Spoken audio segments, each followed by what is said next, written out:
Let's just dive into all the tips and tricks to time management. Now, routine is key. So identify those non-negotiables, those things that fill your cup up daily, and prioritize that. You may need to create notes. Some people need visuals, so post-it notes are great. I personally love timers, so setting timers are very helpful. And then also the art is inconsistency.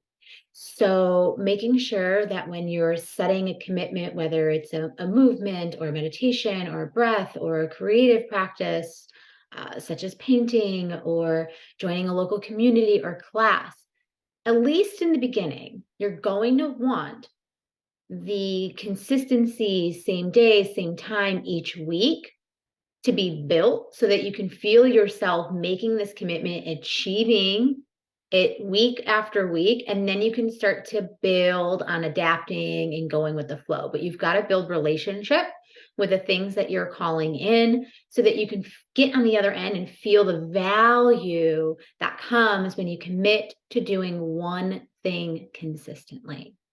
So the art is in routine. So again, timers, post-it notes, are you visual? Are you audio, right? Maybe you really enjoy getting involved in accountability places and communities. So understand what is your way of getting motivated when it comes to being disciplined. Errand stacking. This is really helpful when you begin to plan ahead. When you start to plan ahead, you time block, you get really clear what are your top 3 to 5 priorities and top core values. And then you can start to structure and put it into your calendar for each week. Personally, I feel that it's important that you make it bite-sized and digestible.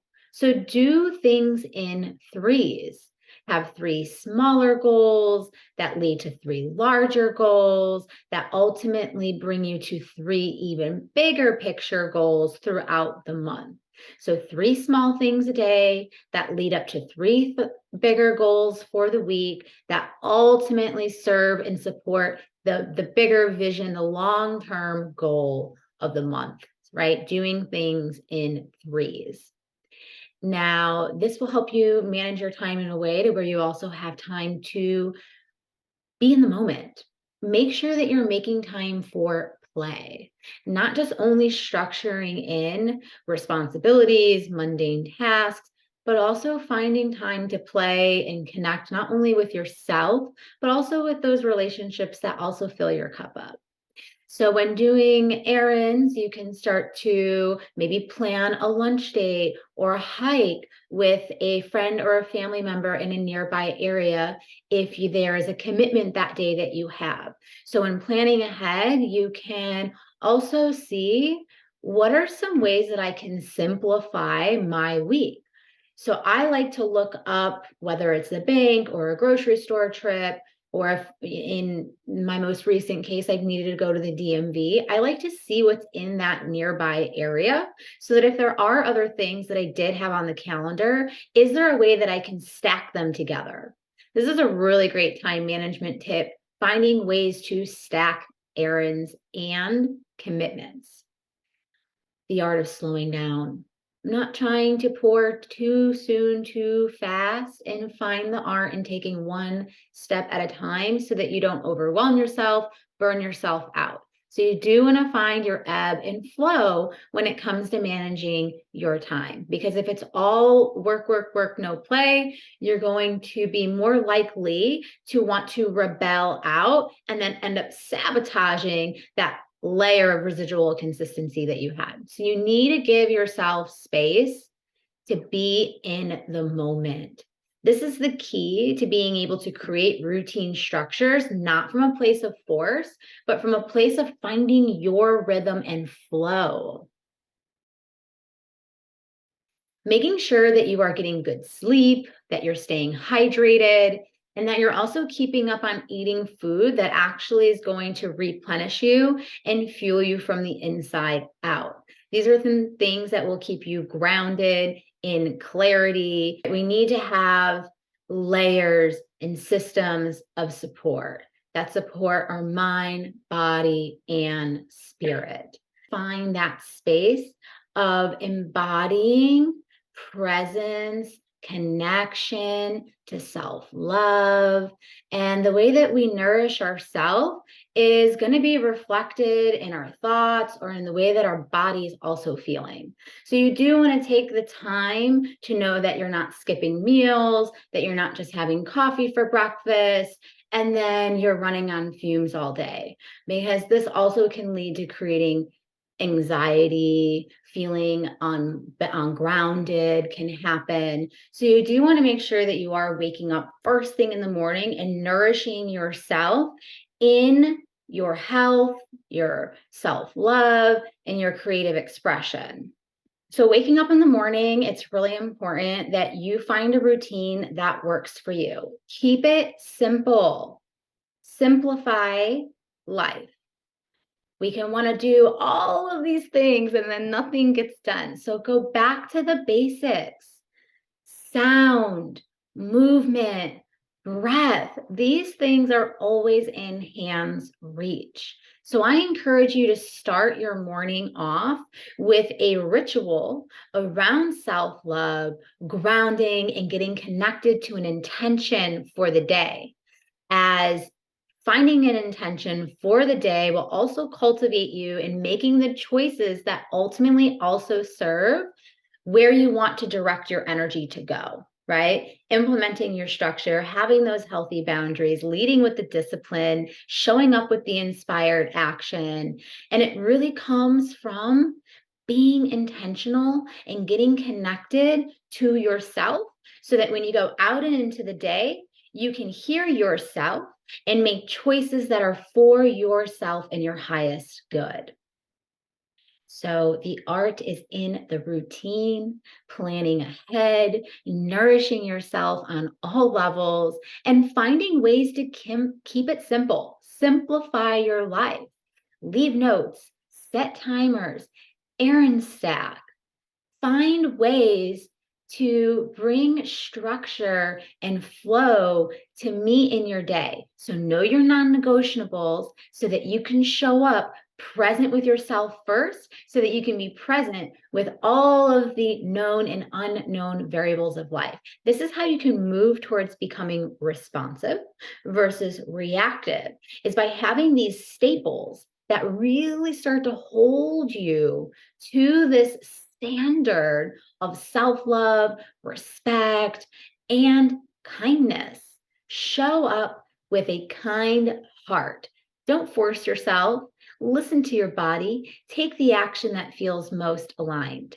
And I truly believe starting your day with a routine is such a key piece to how you set your tone for the day. Waking up with intention, getting grounded and connected to your body through sound, breath, movement, so that you can presently show up, pouring into your cup first, so that when you go out into the day, you can hear yourself and what choices ultimately are going to bring you in the direction of what is going to be most supportive. How can you respond versus react to life? Because there's a lot of moving pieces. We cannot plan for all of the unexpected, mundane things that arrive, but what we can do is do our best to respond over react. So being held in a way that we feel grounded and nourished, and that we take the time to check in with our well-being and meet our needs is very important. This can look like breakfast, meditation, breath work, whatever form of movement feels nourishing to you, and getting out in nature. If you have the opportunity to go for a walk, take in the elements. Embodied presence will support you in being less deterred by the distractions and the noise of the projections and the ways that we can get pulled in different ways of moving forward. Now, setting reminders can be very helpful so that when you're doing one thing, you're doing that one thing fully present. It allows you to step back from the need to keep track of time, and you have a system in place that can hold you so that you can get lost in creating whatever wants to come through during that time and space. So if this is a morning routine, If you're doing a meditation or a yoga flow, instead of thinking about when you need to get out the door and what your next responsibility is, you know that when you get there is when you're going to get there. The timer will go off and you don't need to think about anything else except for that time that you've committed to yourself. And if we're taking the time to ground and get embodied and connect to our true self, what do we want to create that day? What is the intention for the day? So that you can ultimately, in time with practice, right? It's a practice, you can begin to respond versus react, not getting pulled into the distractions and really being able to stay connected to what you intend to create for that day. So if it's peace of mind, are you going to give your inner peace away to a fleeting, uncontrollable moment? Right. So having a practice allows you to really step into the energetics of the standard that you're going to be holding yourself to. So breath work, meditation, yoga, getting out in nature, going for a walk, enjoying tea in a sacred space in your home. Find what those things are for you. Maybe it's journaling that feel really nourishing. Take the time to ground and connect to simple pleasure and joy. Now, having post-it notes are a great way to give yourself simple visuals and reminders. You can work with affirmations and let yourself know, I am committed to doing this goal 3 times a week. And the more that you walk past it, the more that you read it, the more that you see it, the more that you breathe it, and the more that you show up, you believe it. So know what you need. It's so important to know what you need because what works for one does not work for all. So it's important to get curious. Bring curiosity into your structure. Bring curiosity into your day so that you can also flow with intuition and adapt while also still identifying those non-negotiables. It's so important that you know what those top core values are so that you can dial in on your non-negotiables so that you can confidently say yes and no as you move throughout your day and you can meet structure with flow. When you time block and you plan ahead, you have that clarity, you have that direction, you know what those key players are in your week and in your month, and ultimately what serves your big vision goal as a whole. There's an art in simplicity. It's your life to design and create. So not overwhelming yourself. Start small and then build upon that. Have a more efficient system in place. What you gain is time freedom. So you've got to find what feels like that puzzle piece for you. And it's in identifying those non-negotiables, really declaring discipline and tending to those core values, and showing up with a sense of devotion in what your heart dares to create. And allow yourself to enjoy the ride, to get curious and explore what works and what doesn't work. I hope you enjoy introduction into ways that you can start to explore managing your time. So I encourage you to do a journal exercise and maybe ask yourself, what are these common threads that I would like to step more into? I would like more security or stability or a different belief in what I can achieve in certain goals that I have for myself. And just start to write down, what is your ideal day to day? If you could do anything and everything, what are your goals in your health, wealth, love, and self-expression? You are the CEO to your life. Once you have that clarity, you can start to piece your puzzle together in a way that truly uplifts and nourishes you.